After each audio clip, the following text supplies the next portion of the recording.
We have Captain Gopinath, the founder of Air Deccan, joining us on the stage. Our moderator, Rahul Kaval. I request our guests to please have a seat. A quick word, a shout out to our sponsors. India Today's Karnataka Roundtable today sponsored, co-presented by Star Health Insurance, powered by Dollar, co-powered by Rapido, associate sponsor Britannia Good Day, Green Panel, Gajraj Jewelers, Verify. I thank all our guests here and panelists who've joined us for this very prestigious stage, India Today Roundtable Karnataka. This is an agenda-setting event few weeks before the elections, barely 20 days before Karnataka hits polls, and it is a high-octane battle. We're looking at all major political parties in hectic campaigning mood, and we have all the newsmakers, the headliners who have joined us right from the start of the day, really setting the stage at the India Today platform for what Karnataka elections is going to be looking like. I request all our guests to please have a seat. We're going to have Captain Gopinath on stage and Rahul Kaval to moderate it. A big round of applause, please. And I request our guests to please have a seat.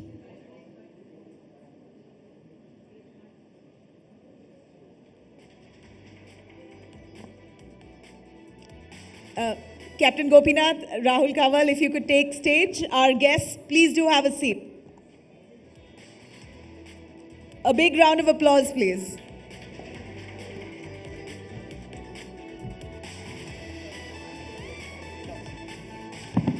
Could I request everyone to please settle down and then we can start? Come, sir.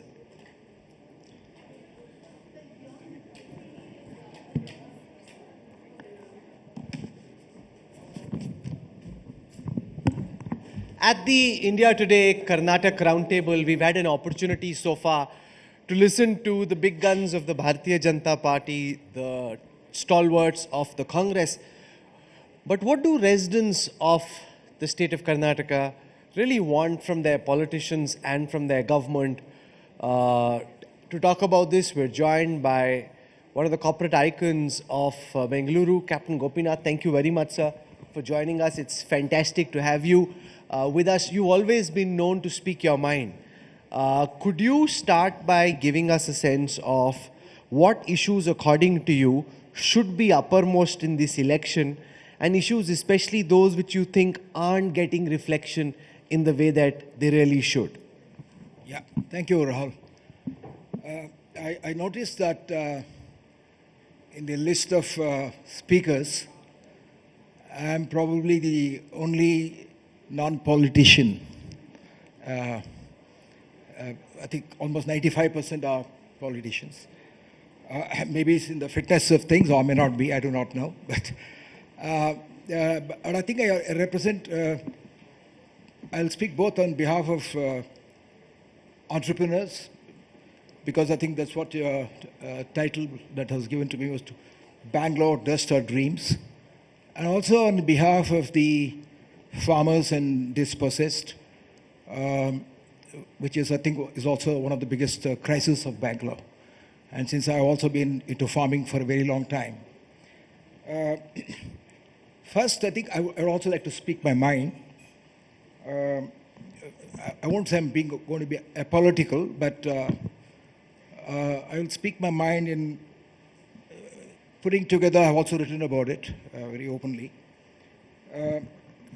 Emerson said, trade is a plant which always grows wherever there is peace, as soon as there is peace, and as long as there is peace. And I think the first and foremost for the country, and I think in particular for Karnataka, because Karnataka has been, in the last few years, repeatedly been having issues. Many of them are emotive, but not essential to development and social harmony. So I think that is the biggest challenge that we have. And the challenge is, how do you have communal harmony and social harmony? Because without peace, no development, no business, whether it's IT or BT or whatever you want to call it, that will prosper. And and also Karnataka is now divided on both caste and religious lines. When I say caste, we have, of course, on the one hand, the Dalits, which is a shame of Hinduism. If we don't accept it, I don't think, we can be proud as Hindus. Recently, we found in North Karnataka, a Dalit boy was, I think, whipped and punished because he entered a temple. We also have, very ironically, the three major castes here, or rather two, which are pitted against each other, the Gaudas and the Lingayats. And as we know, the entire election has been revolving around the BJP being more pro-Lingayats, and there's a Lingayat leader, I think somebody referred to it with Amit Shah about Yediyurappa being the Lingayat leader, and then they want to somehow capture the Gauda votes.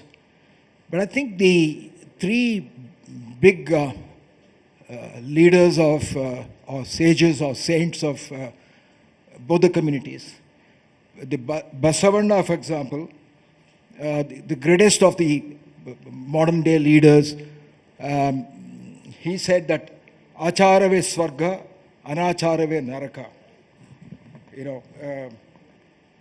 That means your conduct, your dharma, that is Swarga. And without that, it is Naraka. So he was the biggest reformer of removing caste. And Kuvempu, considered the Rashtrakavi of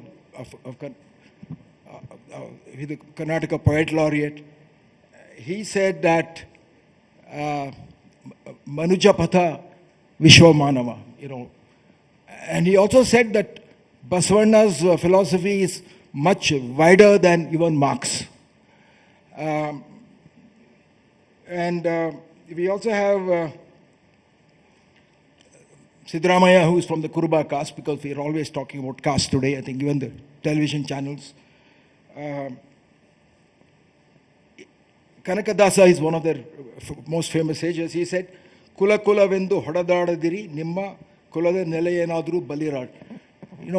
Kula Kula Vendu, you are always fighting on caste. Does anyone of you know what is the origin of your caste?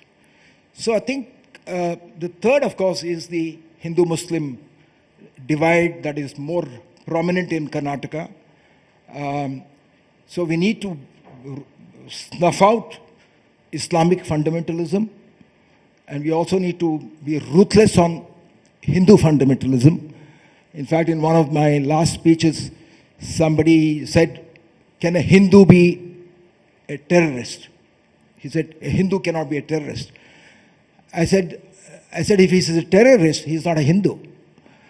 So I think there is religious fundamentalism. There's a concept, of course, and normally religious fundamentalism of the majority, because it always raises its head, rears its head because of the minority appeasement politics. There is a majority and backlash all over the world. You're seeing it, and to that extent, I cannot spare the Congress party and the other parties who are not truly apolitical in that sense, because they're all the time appeasing the Muslims for the vote bank politics. This is appeasing the majority for the vote bank politics. So we had the hijab controversy. We need to have the Muslim parents, they should also allow their girls to be modern, instead of, putting a fatwa on them or ostracizing them. We have all these honor killings. So we have a lot of ills in our society, both amongst the Muslims and the Hindus. So we have to eliminate that. And coming back to this uniform civil code that was asked, I think both the parties are hypocrite. When I say both right now, Congress and BJP, when the uniform civil code was enacted, Congress was against it, which is the biggest injustice to women by being, against the uniform civil code. And BJP said, we have to respect the Supreme Court. But in Kerala, when the Supreme Court gave an order that women should be allowed, menstrual women should be allowed into the Sabarimalai, BJP flagrantly disregarded the Supreme Court order. And Congress, which doesn't know whether to please the Muslims or please the Hindus, it while opposed Uniform Civil Code in Delhi, it supported the Sabarimalai people asking that Supreme Court order be not obeyed. Women should not be allowed. So, Congress said women should not be allowed into the temple. So there's a lot of hypocrisy between both the parties. And I think we need the people to rise above our caste and religious differences and measure the politician purely on based on his delivery of the objectives. And I think the problem today for Karnataka is that we actually cannot make out, barring the rabid elements in the BJP, which you can see all the time, or in the Congress, you cannot make out what is the true color of the party, because there have been so much of movement between both the parties. People who are in Janata Dal are going to BJP, from BJP they're going to Congress, Congress to Janata Dal. So none of us can really make out what is the true color of the party, whether it is saffron or white or green. I see you're very clearly very passionate about politics, which is fantastic as concerned citizens. I contested 2 elections. No, sure.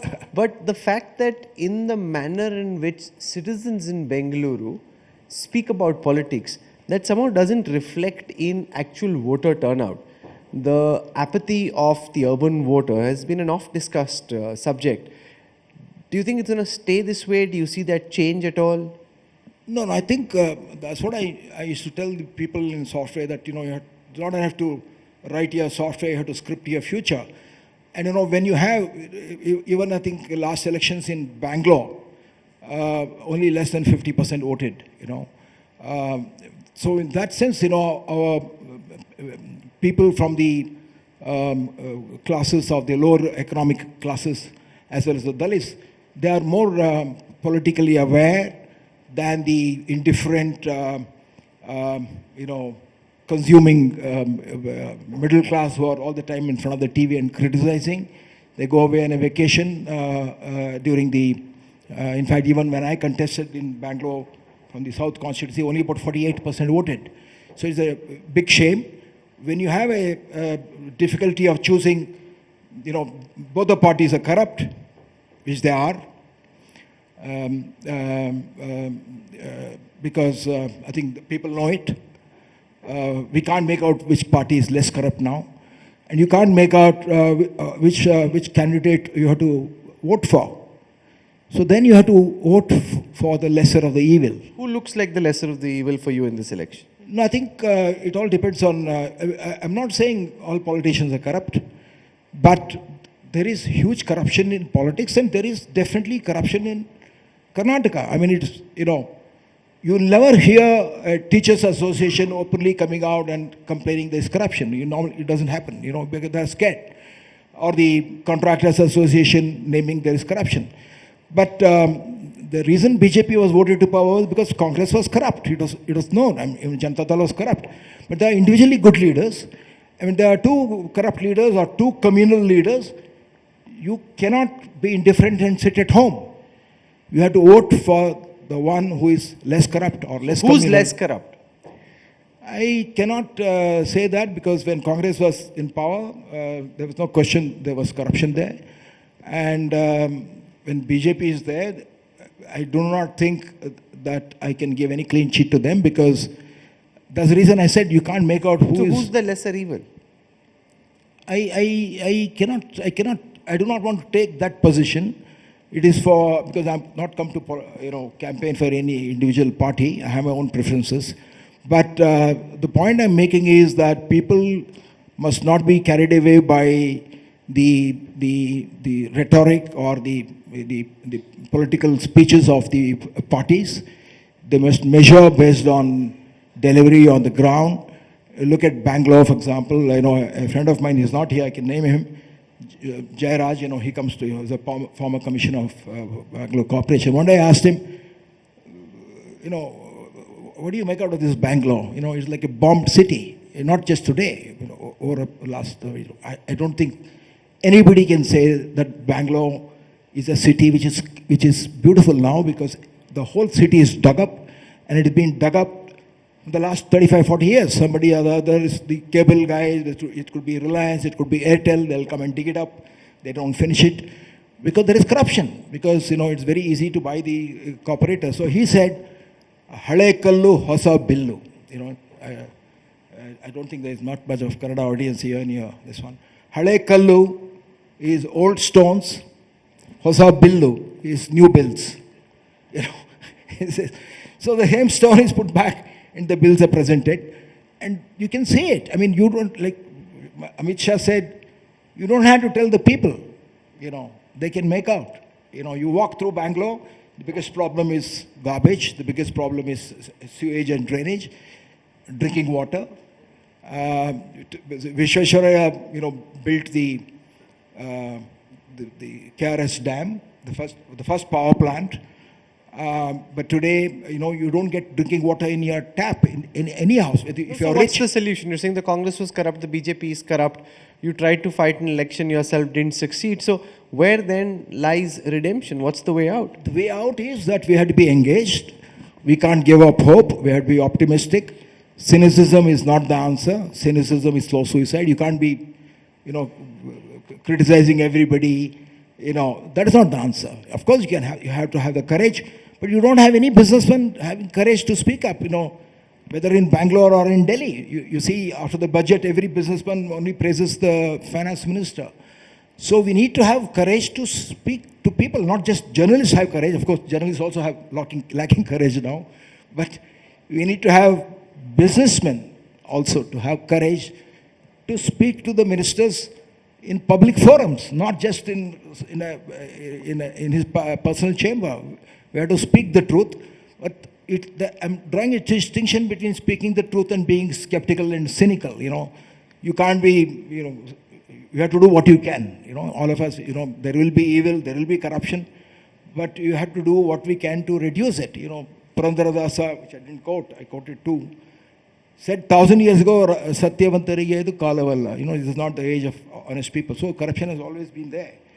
But for every citizen, every individual, we have to do, because there are always good people even in politics and in bureaucrats. Because in my own case, I did not bribe. Once it was a BJP minister, I didn't bribe. Once it was a Congress minister, I didn't bribe. Even in Karnataka, when they say Janata Dal is corrupt, I got my aviation land in Jakur when the Janata chief minister was in power. So we can't become disillusioned. That is not the answer. You have to do what you can. Does the double engine provide an advantage when it comes to infrastructure, when it comes to development, because you've got help coming in additionally from the center? Not necessarily. Not necessarily, because if the center, there is an advantage in having states which are different from the center. Just like when Congress was in power, it was good to have people not belonging to Congress in other states, because there are authoritarian tendencies, whether it is in Congress, misusing the institutions. The caged parrot to the CBI came during Congress time. And of course, we all know that institutions, whether in the state level or in the center, are being, because unfortunately that is the thing. Today, for example, when we had some cases in Karnataka, when Gauri Lankesh was murdered, for example, there was another police officer who committed suicide. The biggest tragedy is today, we do not know which institution is going to be free of the political party. If it is, in fact, during the Gauri Lankesh's murder, the state government wanted the CBI to come in. State government wanted to investigate, but the family said no state government, because they thought that the state government will be loyal to the state government. And they thought if the CBI comes, it will be loyal to the central government. So we have, there is erosion of institutional integrity and institutional autonomy. I think these are some of the challenges. Therefore, there is always good to have opposition, a strong opposition, both to the center and the state. So I'm not all for, in all the states, you can't have a double engine. The fact that Karnataka has seen a lot of political uncertainty, volatility over the last several years, Yeah, because as you know, the BJP, everything has not been hunky-dory. BJP was in power, Yadurappa was removed, and there is another person was put in. The only consideration was if you are removing a Lingayat, we have to put another Lingayat. The discussion was not who is the most competent man to be in that job. So there is already there is a sheen that has gone off BJP because of the way the government got changed, and there is nothing much to speak of between Janata Dal and Congress also, because I think there was a statement that was made that during the last 4 terms, if you vote for Janata, I think Mr. Amit Shah made that, if you vote for Janata, it means you vote for Congress. But in fact, the BJP was, I think, also in bed with Janata Dal. Am I right, Gopal? They had formed a BJP and Janata Dal formed a government together, and then the government fell. So right today, there are 3 parties. The predictions are that nothing may gain majority, but there are a lot of talk that the Congress, after the Bharat Jodo Yatra of Rahul Gandhi, may come back to power, but I'm not very certain, because whether you agree with Amit Shah and Modi or not, you can't be a political leader if you are not resolved to win. Like in the army, the army, which is the army that wins? The army that is resolved to win. That means you're ready to die. So you don't find that vigor and rigor in Congress that, you want Rahul Gandhi to say, I'm going to win. And the Bharat Jodo Yatra is a fantastic call to unite the country and bring in communal harmony. But he missed the Gujarat elections. He missed the Himachal election. He should have planned and gone to Gujarat. I mean, how can you be a political leader not with a touch of madness and obsessed to win? Why will a party follow you? And he skipped Gujarat, where they already had a good talent. I see Captain Gopinath is frustrated with both parties and frustrated immensely, which is. But I'm not. I'm frustrated like all of us are. But you have to be involved in doing what you can. How is Karnataka doing from a industry and manufacturing perspective? There are 2 takes on this. One is, if you look at the FDI numbers, Karnataka investment is still very robust. The other is there are a lot of new greenfield projects are actually moving away to other states, including to Telangana, some to Gujarat, others to Tamil Nadu, and that Karnataka is losing out. Yeah, I think, let me come to that topic. I think, see, the greatest thing about Bangalore is its cosmopolitan, free and enterprise outlook. There's a huge talent pool here, which started, thanks to Nehru actually, because all these institutions were set up during Nehru's time. And after that, successive governments, including the present government, Mr. Modi, though you may criticize it for many things, he pushed Digital India, for example. There's massive infrastructure going on at the national highway level. But Bangalore, our successive government, everybody is coming to Bangalore, whether it's Narayan Murthy or myself or Kiran. We are coming to Bangalore because, there is a dream, the dream that you can build a future here. You can see construction labor which is coming here, small entrepreneurs. You go to any nook and corner of Bangalore, the population is uneasy. You have the migrant population. You have a lot of people from Northeast, from Assam, from Bihar. In fact, in my own company, the cooks are from Bihar, the security guards from Assam. In every apartment, in every house, there's a huge, that is a sign of a vibrant economy, that migrants are moving here. The migrants come here because it is a state which is tolerant. And it's a state where in spite of everything, there is bonhomie and there is generosity of spirit, The Kannadigas are not intolerant, violent people, because all our great Vachanakars and all our great sages were of that reformers.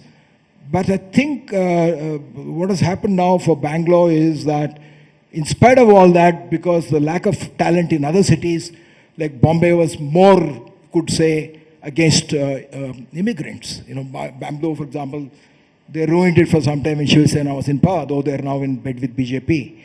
And Karnataka has that ecosystem on the intellectual side, on the tolerance side.